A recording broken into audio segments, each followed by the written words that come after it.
Olá, caríssimos e queridos, sejam bem-vindos a mais uma aula de Educação Física. Eu sou o professor Paulo Ricardo, seu professor de Educação Física, e nós estaremos juntos nesta aula aprendendo muito mais sobre muita coisa. Vamos ver o que nós temos por objeto de conhecimento para esta aula. Na aula de número 8, nós iremos conhecer um pouco mais aí sobre a mobilização das ferramentas digitais e da cultura de rede nos processos de busca da informação.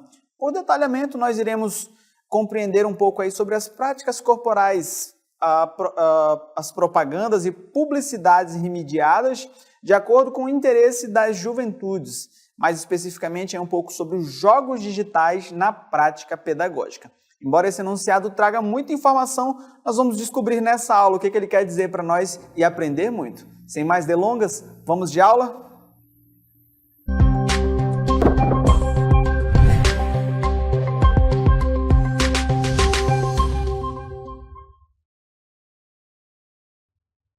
Bom, alunos, antes de tudo, vamos entender um pouco sobre o que é tecnologia, o que esse termo, de repente, faz em nossa vida e como ele pode nos ajudar.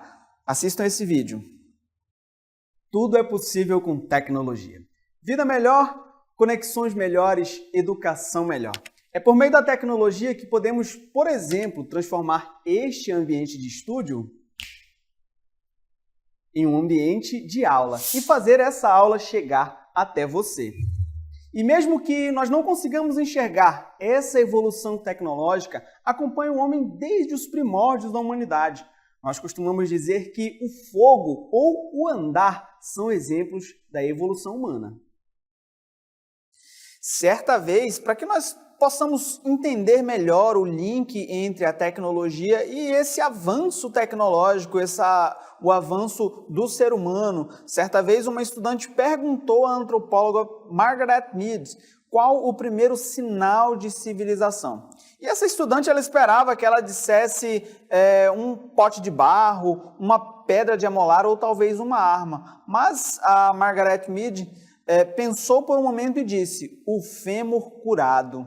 E para quem não sabe o que é um fêmur, é o maior osso do corpo, o osso da nossa coxa. E aí para a gente entender de forma mais clara a compaixão, o ato de cuidado e a tecnologia usada para curar esse fêmur são exemplos do avanço tecnológico e social, tá bom? E aí você pode estar se perguntando, talvez o vídeo, essa analogia aqui a respeito do avanço tecnológico e social, talvez você ainda não tenha se situado sobre o que é tecnologia, sobre o que nós iremos tratar nessa aula, como essa tecnologia se correlaciona com o ambiente escolar, com os jogos, com esse ato de compaixão, né? Você pode estar se indagando o que aparece na cartela agora para você, mas o que é tecnologia?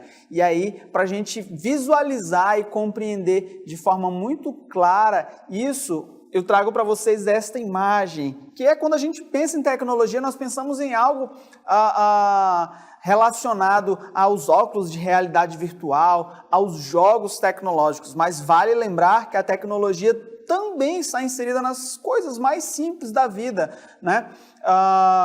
Como o alimento que nós estamos comendo e como esse alimento age em nosso organismo, né? A gente pode se estabelecer um olhar bem criterioso, bem aos moldes da ciência, nós vamos enxergar tecnologia na composição desse alimento e desse prato, tá? E como que a gente enxerga isso? A partir desse conceito que aparece para vocês, olha só. O termo tecnologia ele é de origem grega, que junta aí as palavras, né, aglutina as palavras técne e logos. E técne significa arte, técnica ou ofício. E logos é o conjunto de saberes ou os estudos aí dessa arte, dessa técnica e desse ofício. E para a gente entender de forma mais clara, ele é utilizado, olha só, para definir os conhecimentos que permitem fabricar objetos, modificar o meio ambiente com vista a satisfazer as necessidades humanas, ajudar o ser humano a desempenhar funções que ele pode fazer sem o uso dessa tecnologia, mas que a tecnologia facilita a execução dessas tarefas, desses afazeres diários, muitas vezes. Ou ainda possibilita aquelas pessoas, por exemplo, que tiveram alguma perda em algum segmento corporal. O uso da tecnologia auxilia eles a retomar a caminhada, a voltar a andar ou a conseguir manusear objetos. Então, são diversas aplicações da tecnologia e dos aparatos tecnológicos. Mas o que nós iremos tratar nessa aula, nós vamos falar especificamente sobre jogos. E olha só o que aparece na cartela para vocês. O jogo é definido como uma atividade lúdica com regras livremente estabelecidas ali pelos participantes, algumas mais delimitadas ali, né? Esse é o conceito de jogo, tá bom? Não ainda o jogo voltado para a tecnologia. O jogo ele tem uma outra definição, um pouco mais antiga, que remete aí aos nossos pais, os nossos avós, né? As gerações mais antigas, que infelizmente as atuais têm perdido um pouco e nós precisamos resgatar esse outro conceito que aparece para vocês, que são os jogos do contexto popular. Para que a gente entenda de forma mais clara, esses jogos ou brincadeiras populares fazem parte da cultura e são criados aí pelas pessoas ao longo do tempo, passando de geração para geração. E aí, talvez você possa estar se questionando, mas por que, professor, a gente começou falando de tecnologia, dos jogos do contexto popular? Bom, se nós juntarmos esses conceitos, né, o conceito de jogo com a tecnologia, nós teremos aí os jogos eletrônicos. E aí, esse é o tema central da nossa aula. Nós iremos falar um pouco sobre esses jogos eletrônicos, né?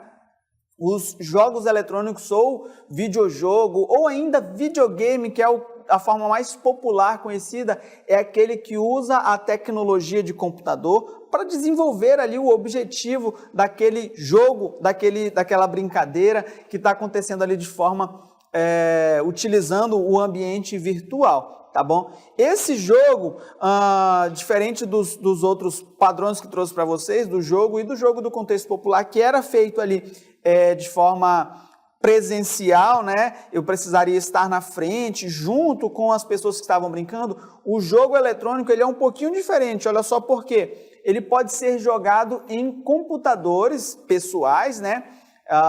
E alguns equipamentos eletrônicos, como os tablets, os telefones celulares, tá bom? Ou em máquinas de fliperama, ou ainda em consoles. E esses consoles, vale a pena lembrar, que eles podem estar conectados aí à internet e estabelecer uma rede de conexão com pessoas em diversos locais do planeta, tá bom? E aí a gente vai associar mais um conceito a todos esses, né? O jogo do contexto popular, os jogos eletrônicos, nós vamos associar a esse conceito que aparece na cartela para vocês agora, o conceito de esporte, tá bom? Que por sua vez tem aí as regras pré-estabelecidas, já diferente dos jogos, né? Pelas diferentes instituições que regem cada modalidade esportiva, sejam ligas, federações, confederações ou comitês olímpicos. E aí os jogos, abro um parêntese, que eles também podem sofrer algumas adaptações, mas não fugindo do aspecto principal. Essas adaptações vão variar aí para que as populações consigam praticar, né, adequando a faixa etária, adequando ao público que está praticando ali a modalidade, ok? E aí, nós vamos aprofundar um pouco mais sobre esses jogos eletrônicos, como que todo esse processo, como que a junção desses conceitos vai culminar aí no objeto de conhecimento da nossa aula. Se nós linkarmos todos os conceitos que trouxe para vocês, tecnologia, jogos do contexto popular e agora o esporte, né, associado aí com os jogos eletrônicos, nós vamos ter um processo magnífico que a gente chama de gamificação ou a esportivização do virtual, que para você entender de forma mais clara aparece na cartela agora. Olha só, a gamificação e esportivização do virtual é um processo que transforma as atividades reais em virtuais. Por meio da esportivização, é possível levar jogos, esportes e outras atividades lógicas para dentro do ambiente virtual. E aí esse processo nos permite praticar atividades do mundo real em um ambiente completamente virtual. Às vezes com pessoas, com a companhia ali de indivíduos praticando, competindo conosco em outros locais do mundo, né, afastados ali, separados pela barreira geográfica, mas conectados pela rede mundial de computadores. Então, a possibilidade, né, a porta que é aberta aí através da gamificação e da esportivização do virtual. E para a gente entender um pouco mais, vou contar um pouco para vocês da história dessa esportivização do virtual na cartela que aparece agora. No início, os jogos eletrônicos eram bastante simples, com gráficos básicos e sem som, olha só. Mas aí esse carinha, William Higginbotham, ele criou um dos primeiros videogames, foi o Tennis for Two, né, o tênis para dois, em 1958. E aí passou um pouquinho o tempo, esse jogo evoluiu um pouquinho e a gente tem um outro relato do primeiro jogo de fliperama, que é chamado Computer Space e foi lançado em 1971. Logo, os outros jogos foram surgindo aí, como o Pong, os Invasores do Espaço, o famoso Pac-Man, né? São joguinhos aí que usam gráficos bem básicos, mas que era o ápice do entretenimento na época. Um pouco mais tarde, em 1977, a empresa Atari lançou o console com cartuchos removíveis. E hoje nós temos... esse aí era o videogame top da época, né? Hoje nós temos aí os videogames de 7ª geração que permitem uma maior interatividade entre os jogadores. Permite que eles consigam aí estar conectados, praticar as atividades e ainda ter a captura dos movimentos corporais. E olha só como que isso acontece. Tudo isso ocorre ali, né? Acontece com o indivíduo conectado à internet, o que vai possibilitar esses praticantes e participantes e ainda espectadores que eles estejam conectados em tempo real, realizando essas atividades, tá bom? Como falei para vocês, lá em 77 o Atari era o ápice da tecnologia, né? Era o melhor. Mas hoje surgiram aí os videogames de 7ª geração e a tecnologia não para, ela continua evoluindo, mas sem esquecer os valores antigos, né? Um exemplo disso, a gente vai observar a associação de conceitos bem antigos com a tecnologia hoje. Eu vou apresentar para vocês, olha só, talvez vocês já conheçam, o xadrez. O xadrez, ele é um esporte, né, de 2 jogadores, praticado ali entre 2 jogadores, que pode ser classificado como um jogo de tabuleiro estratégico, tanto recreativo quanto competitivo. E aí, a gente não vai entrar muito aqui no contexto histórico do xadrez, mas ele é essa prática antiga e a gente tem aí diversas mitologias sobre a criação do xadrez, né? Uma diz que surgiu na Índia, passou pela Pérsia, Egito, China, até chegar na Europa e agregar os elementos ali característicos da cultura da Europa, né? O bispo, o cavalo, aqueles elementos, né? A torre, o rei, a rainha, os peões, que são os soldados, né? Mas, se a gente observar, ele é bem antigo e traz aí todas essas culturas junto com ele. O xadrez, ele foi evoluindo ali e se adequando à tecnologia de cada povo e, se a gente observar, ele foi agregando esses elementos aí culturais dentro da sua prática.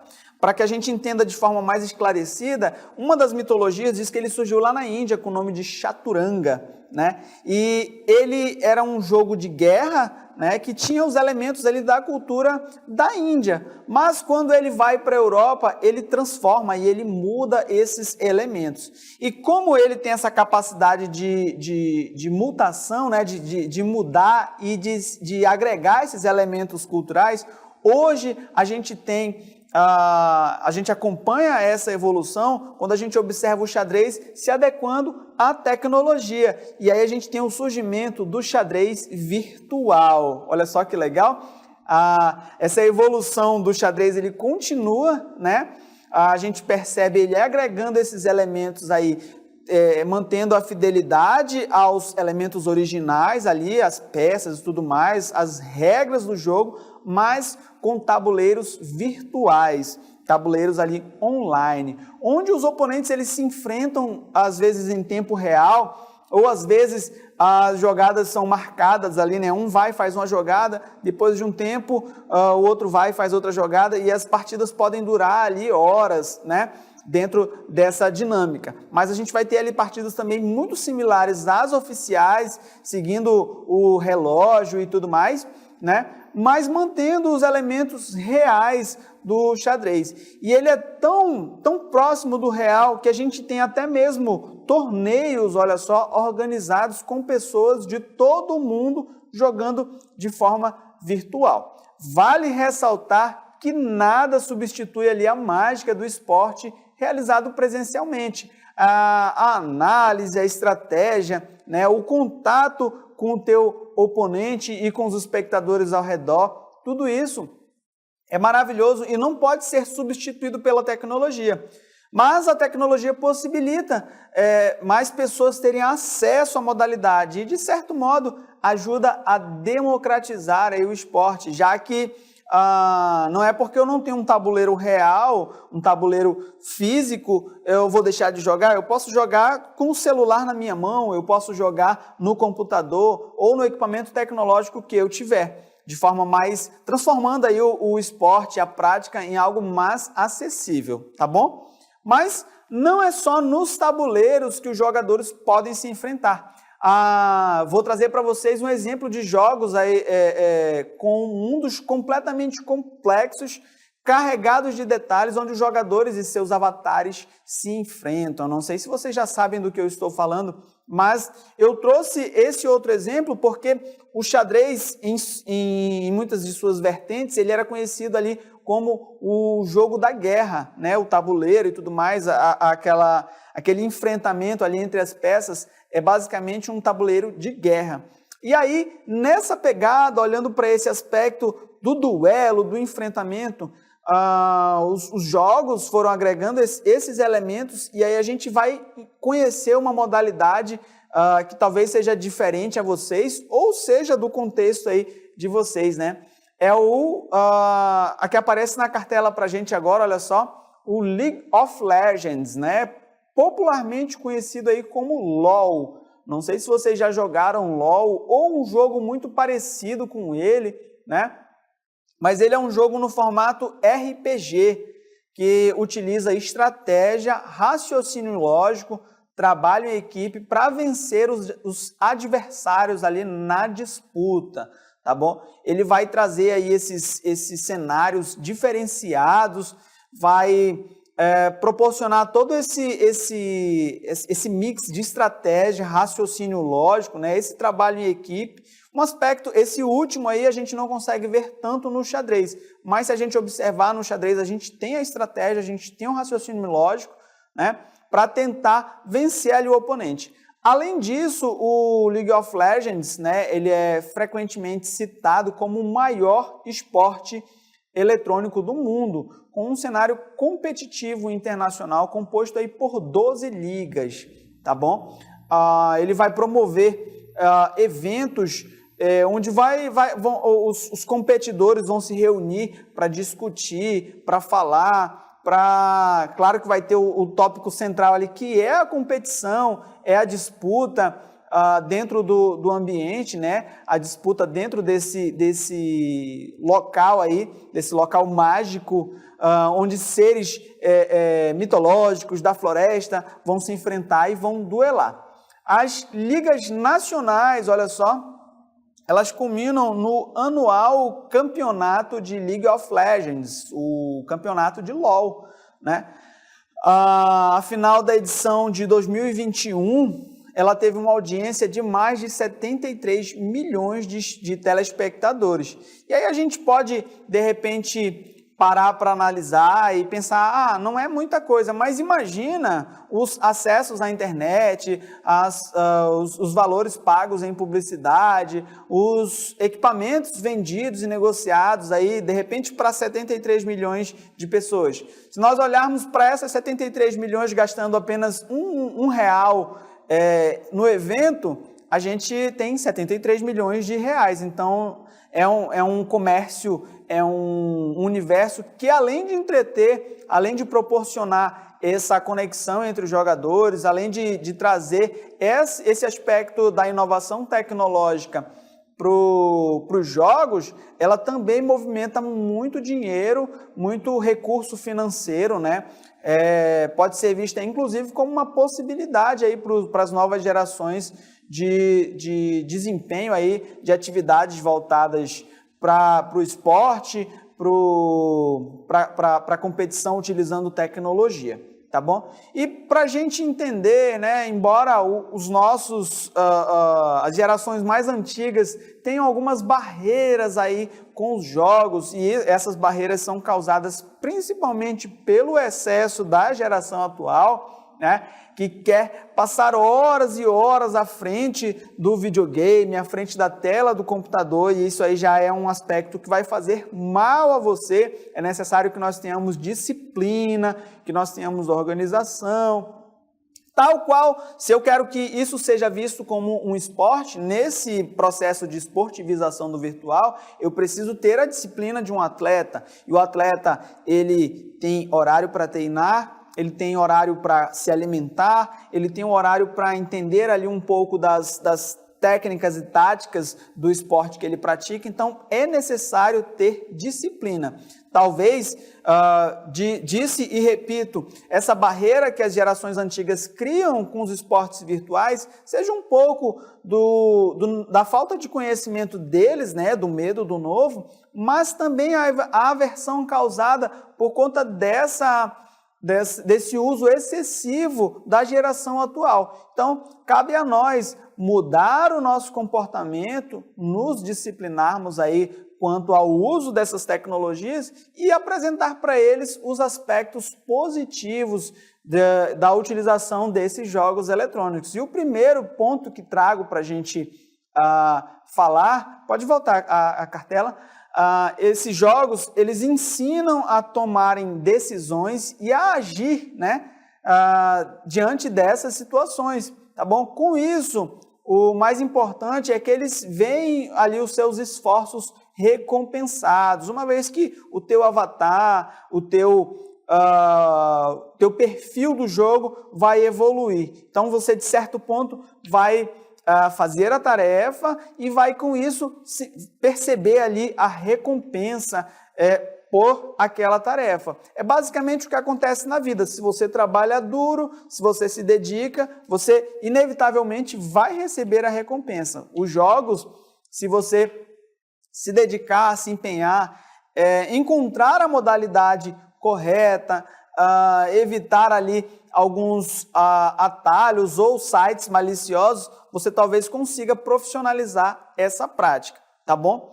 Além disso, outro aspecto positivo que trago para vocês, os jogos, eles ajudam a adquirir conhecimentos. Como assim, professor? Bom, para a gente estar nesse ambiente, nós precisamos falar a linguagem que esse ambiente solicita, né? Algumas dessas linguagens são próprias ali da modalidade que nós estamos praticando, né? Que nós estamos jogando, mas eu digo a vocês que ele nos ajuda e aperfeiçoa um pouco ali, no sentido de que nós precisamos nos adequar a essa linguagem específica, aos símbolos, às técnicas. Imagina que você está jogando e interagindo com um indivíduo que mora em outro país, fale uma língua estrangeira. Você vai querer se comunicar com esse indivíduo, logo você vai querer aprender esse novo idioma, né? Vamos supor que você é muito lento ali no teclado, os mais antigos chamavam isso de catamilho, você fica ali tecla por tecla. Como você precisa ser rápido nas operações, o ato de digitar vai ficar mais acelerado, vai ser aperfeiçoado aí. Claro que esse desenvolvimento não pode ser só no momento em que estiver jogando. Liga o computador ali uma outra hora e vai treinar, digitação e tudo mais. Mas esses aspectos são desenvolvidos também a partir aí da prática dos jogos, tá bom? Outro ponto importante, olha só, eles proporcionam a sensação de destreza e plenitude. Uma vez que você nas estratégias, no que você precisa fazer ali dentro do mapa, dentro do jogo, no tabuleiro virtual, você precisa ter essa habilidade aí de pensar rápido, né? De utilizar aí da destreza, tá bom? E quando você consegue executar a tarefa, você fica aí com esse sentimento de plenitude. Isso conduz aí ao aumento da autoestima, ao reconhecimento social perante os amigos ali. As pessoas passam a te olhar e, poxa, o coleguinha é muito bom jogando ali aquela modalidade, ele tem habilidades que diferenciam ele dos outros atletas, né? É bem legal. Mas lembra que isso não pode ser o ápice da tua formação, o ápice do teu comportamento. A gente precisa sempre lembrar de evoluir, não só dentro do ambiente virtual, mas fora. A gente precisa estudar, precisa se desenvolver, se alimentar de forma correta, praticar atividades físicas, não fiquem o tempo todo na frente do computador, na frente do jogo, com o celular na mão. Se libertem um pouco desse ambiente, vão caminhar, vão fazer atividade física, para que a gente esteja em condições de repente, num aspecto profissional, suportarem uma competição. Por fim, olha só, esses jogos eles permitem exercitar a imaginação, uma vez que eles nos levam para ambientes sem limites espaciais ou temporais. Né? Imagina que você está jogando ali um jogo de manhã, mas dentro do ambiente está de noite e você precisa evoluir e precisa avançar ali naquela competição. Então, essa dedicação, esse empenho dentro do ambiente virtual nos ajuda a exercitar essa característica da imaginação, tá bom? Vai desenvolver aí a coordenação visomotora, uma vez que eu preciso visualizar as características, os aspectos e pensar de forma muito rápida e ainda executar as ações nos controles, nos joysticks, para não ser ali derrotado ou para não perder o link ali da competição. Então, esse aspecto da coordenação visomotora é um dos aspectos positivos. Além disso, vai nos ensinar aí habilidades psicomotoras que nos ajudam a aprender a aprender. Uma vez que quando nós pensamos que já sabemos tudo, já aprendemos, já dominamos a máquina, nós aprendemos algo. E aí, isso nos dá uma capacidade da humildade, onde nós iremos aprender a aprender. Iremos aprender a conhecer um pouquinho mais, uma habilidade nova, um conhecimento novo. Esse universo maravilhoso é proposto e proporcionado aí pelos jogos através da esportivização do virtual ou do processo de gamificação, que faz esse link maravilhoso entre os jogos do contexto popular, os esportes e a tecnologia, né? Tudo isso é possível através da tecnologia, como eu disse a vocês lá no começo, no vídeo, né? As conexões são melhores, a vida é melhor, mas é preciso, é importante que nós tenhamos fixa a ideia da disciplina, do compromisso, que nós não nos percamos no ambiente virtual e esqueçamos do ambiente real. É importante que a gente saiba dividir o tempo de prática, o tempo de diversão, o tempo de foco nessas atividades com aquilo que também é importante, a nossa vida acadêmica, o nosso desenvolvimento pessoal, o desenvolvimento do nosso projeto de vida. Se os jogos, a tecnologia estão inseridas aí no teu projeto de vida, vai fundo, estuda, aperfeiçoa, verifica as possibilidades do que é importante, né? Do que você precisa aprofundar mais os conhecimentos para que você seja aí um destaque nessa área. Bom, eu espero que vocês tenham gostado desse conteúdo, tenham aprendido bastante. Deixo a vocês um forte abraço e até a próxima.